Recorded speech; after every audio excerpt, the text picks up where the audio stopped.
हाँ, तो आज हम पढ़ेंगे संख्या सिद्धांत। क्या पढ़ेंगे? संख्या सिद्धांत। संख्या सिद्धांत में क्या है, हमारे पास अंक होते हैं। अंक होते हैं 0, 1, 2, 3, 4, 5, 6, 7, 8 और 9। इन 10 अंकों से सारी संख्याएं बनती है। ठीक है। उसके बाद आती है हमारी संख्याएं, जैसे कौन कौन सी होती है। पहले होती है प्राकृत संख्याएं। पहले क्या होती है? प्राकृत संख्याएं। प्राकृत संख्याएं वह संख्याएं होती है जो एक से शुरू होती है। शुरू कहां से होती है? एक से। एक से शुरू होकर के और लगातार चलती रहती है। 1 से 2, 3, 4, 5, 6, 7, 8, 9, 10 ऐसा करते हुए अनंत तक जाती है। वो संख्या होती है प्राकृत। हमें ध्यान ये रखना है कि प्राकृत संख्या की शुरुआत कहां से होती है। प्राकृत संख्या शुरू होती है 1 से। ठीक है। उसके पश्चात आती है हमारी पूर्ण संख्या। क्या आती है? पूर्ण संख्या। पूर्ण संख्या की शुरुआत हमेशा 0 से होती है। कहां से होती है? 0 से। तो 0 के बाद में 1, 2, 3, 4, 5, 6 ऐसे अनंत तक ये भी चलती रहती है। हमें देखना ही है कि शुरुआत कहां से होती है। तो पूर्ण संख्याओं की शुरुआत कहां से होती है? 0 से। जैसे कोई सवाल आ जाए कि प्रथम 4 पूर्ण संख्याओं का योग बताओ या औसत बताओ, तो प्रथम 4 में हमको 0 से स्टार्ट करनी पड़ेगी। तो 0, 1, 2 और 3 ये हमारी प्रथम 4 संख्याएं हो गई। ठीक है। तो पूर्ण संख्याएं हमेशा शुरू होती है 0 से। अगली बार आती है पूर्णांक संख्याएं। क्या आती है? पूर्णांक संख्याएं। पूर्णांक संख्याएं दो प्रकार की होती है। पूर्णांक एक होते हैं धनात्मक और एक होते हैं ऋणात्मक संख्याएं। एक होती है धनात्मक पूर्णांक संख्या और एक होती है ऋणात्मक पूर्णांक संख्या। तो धनात्मक पूर्णांक संख्या होती है जो हमेशा आगे की ओर प्लस में बढ़ती रहती है। जैसे 1, 2, 3, 4, 5, 6 आगे तक चलती रहती है। और ऋणात्मक होती है वो माइनस से चलती है। जैसे माइनस का 1 है, माइनस का 2 है, माइनस का 3 है, माइनस का 4 है, माइनस का 5 ऐसे ये होते हैं ऋणात्मक पूर्णांक। तो धनात्मक पूर्णांक होती है वो हमेशा प्लस की ओर चलती रहती है, आगे की ओर जाती है। और ऋणात्मक पूर्णांक होती है हमेशा बाएं तरफ पीछे की ओर माइनस चलती रहती है। ठीक है। आगे आता है हमारा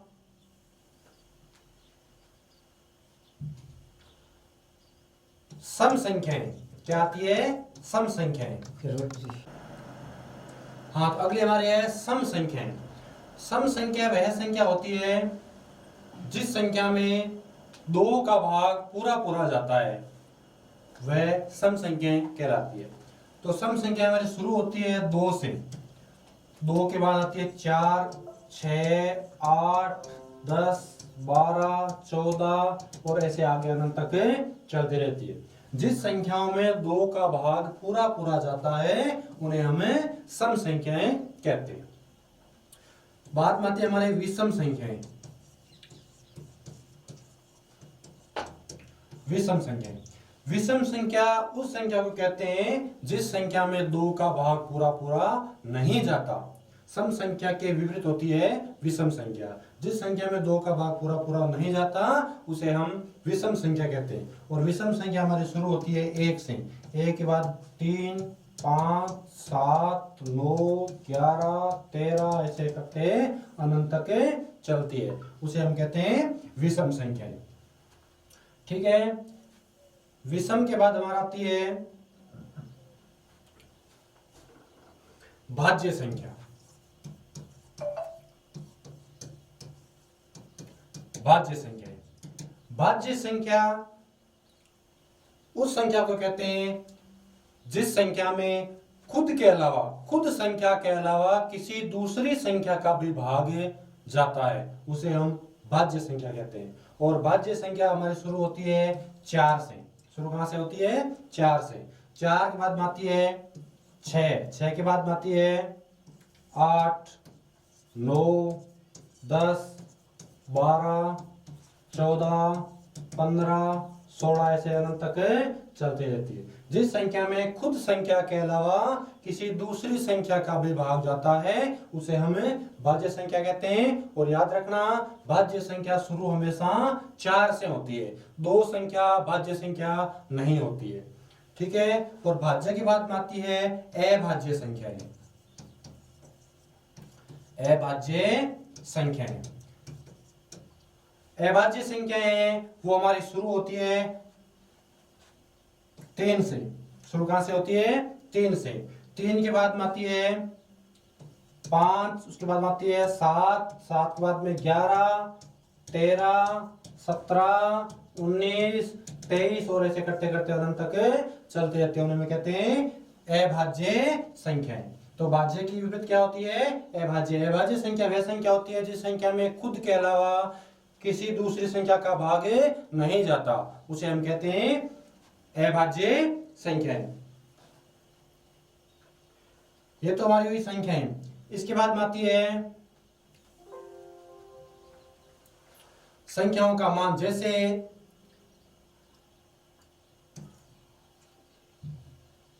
हम कहते हैं कि स्थानीय मान, संख्याओं का स्थानीय मान।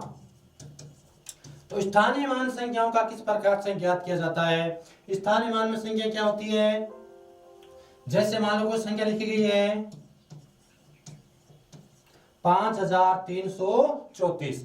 इस संख्या में आपको पूछे जैसे 7 है कि इस 7 संख्या का स्थानीय मान क्या है? 7 का स्थानीय मान। तो स्थानीय मान में देखना है कि हमें इकाई दहाई से संख्या गिननी प्रारंभ करनी है। और इकाई दहाई में जिस संख्या का जहां पे स्थान आता है कि स्थान, जैसे 4 संख्या हमारी इकाई की है, 4 क्या है? इकाई की।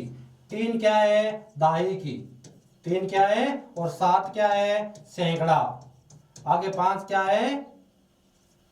हजार। इकाई, दहाई, सैकड़ा, हजार, 10,000, लाख, 10 लाख से आगे तक चलती रहती है। तो जिस संख्या का जहां पे स्थान आता है उसका मान उसी हिसाब से चलता है। जैसे मान लो आपने पूछा 7 का कि संख्या 7 का स्थानीय मान क्या है? तो संख्या 7 का स्थान कहां पे आ रहा है? इकाई, दहाई, सैकड़ा पे आ रहा है। और सैकड़ा का मतलब होता है 100। तो 7 में आप क्या जोड़ देंगे? 100। तो क्या बन जाएगी ये? 700। तो इस संख्या 7 का स्थानीय मान क्या हो गया? 700। जैसे ऐसा कहते हैं कि 5, संख्या 5 है, इस संख्या 5 का स्थानीय मान क्या है? तो हम गिनेंगे इकाई, दहाई, सैकड़ा, हजार। हजार है 5, तो क्या हो जाएगी ये? 5000। तो संख्या 5 का स्थानीय मान क्या हो जाएगा? 5000। और जैसे 4 है तो 4 इकाई में है, इकाई की संख्या अकेली होती है, तो इसका मान क्या होगा? इसका मान 4 ही होगा। ठीक है। तो ये होती है हमारी स्थानीय मान संख्याएं। स्थानीय मान के बाद में आती है जातीय मान। क्या आता है? जातीय मान।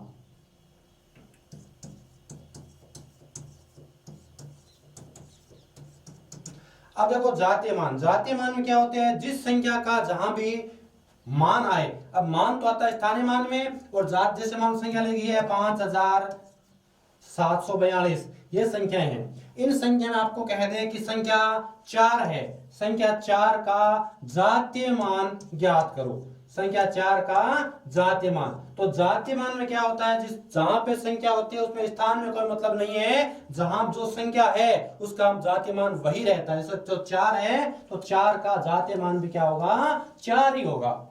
जैसे संख्या 7 है, इस 7 का जातीय मान क्या होगा? तो 7 का जातीय मान हमेशा 7 ही होगा।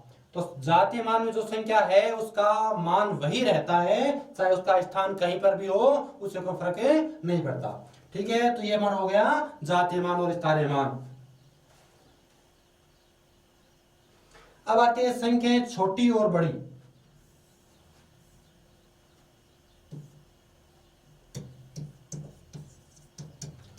संख्याएं छोटी, जैसे आपको ऐसा कह दे कि 3 अंकों की, 3 की कह दे चाहे 2 की कह दे कि इतने अंकों की सबसे छोटी संख्या कितनी है, तो सबसे पहले हम करेंगे 1 अंक की। तो 1 अंक की सबसे छोटी संख्या क्या होती है? तो उसे कहते हैं 1 होती है।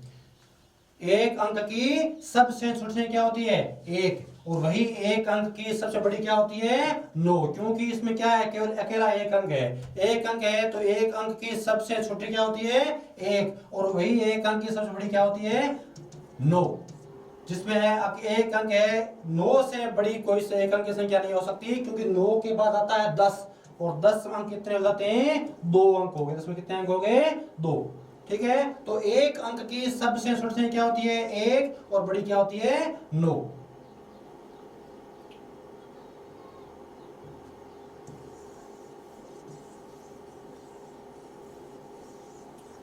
बाद में आता है 2 अंकों की।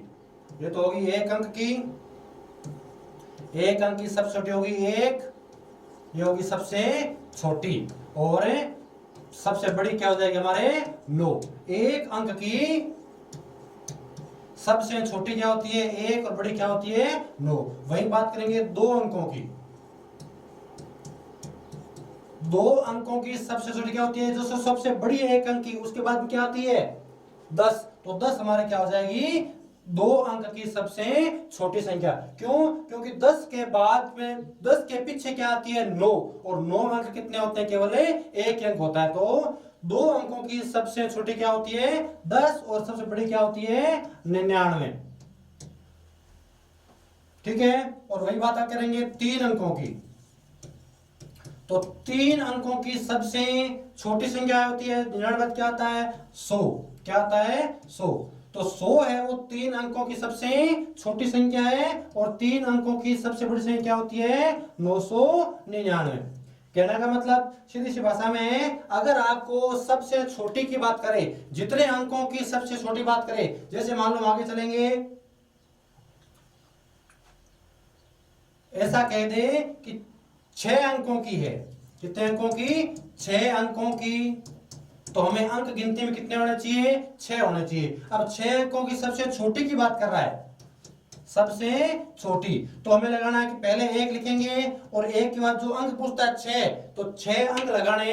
1 के आगे जितने जीरो लगा दो तो कम पड़ रहे हैं। कितने कम पड़ रहे हैं? 1 तो ये हो गया, और कम कितने पड़ रहे हैं? 5। तो क्या लगा देंगे? 5 शून्य लगा देंगे। तो ये हो गई 6 अंकों की सबसे छोटी संख्या। 1 लगाया, और 1 के बाद में जो कम पड़ रहे उतने जीरो लगा दो, तो क्या हो जाएगा? सबसे उतने सब छोटी, 1 2 3 4 5 और 6। तो ये 6 अंकों की सबसे छोटी संख्या है, और वही 6 अंक सबसे बड़ी की बात कर रहा है, सबसे बड़ी 6 अंकों की।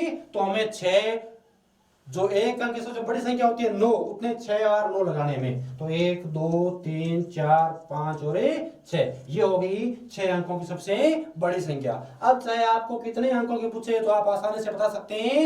जिससे बड़ी की बात कर रहा है उतने 9 लगाने हैं, और छोटी की बात करता है उतने 1 लगाने, उस आगे 0 लगाने, उसे 1 कम 0 लगाना है। तो ये हो जाएगा सबसे छोटी संख्या और सबसे बड़ी संख्या। अब इसमें सवाल क्या आ सकता है? सवाल आता है ऐसे, 4 अंकों की मान लो, चाहे कितने अंकों, मान लो कि 4 अंकों की सबसे बड़ी और 4 अंकों की सबसे छोटी, इन संख्याओं का आपको अंतर पूछ सकता है। तो अंतर में क्या करना है? अंतर में सब बाकी करनी होती है, तो बड़ी संख्या में छोटी संख्या कर देंगे, माइनस कर देंगे। ठीक है, तो ये होगी हमारे अंकों की सबसे छोटी और सबसे बड़ी संख्याएं। ठीक है।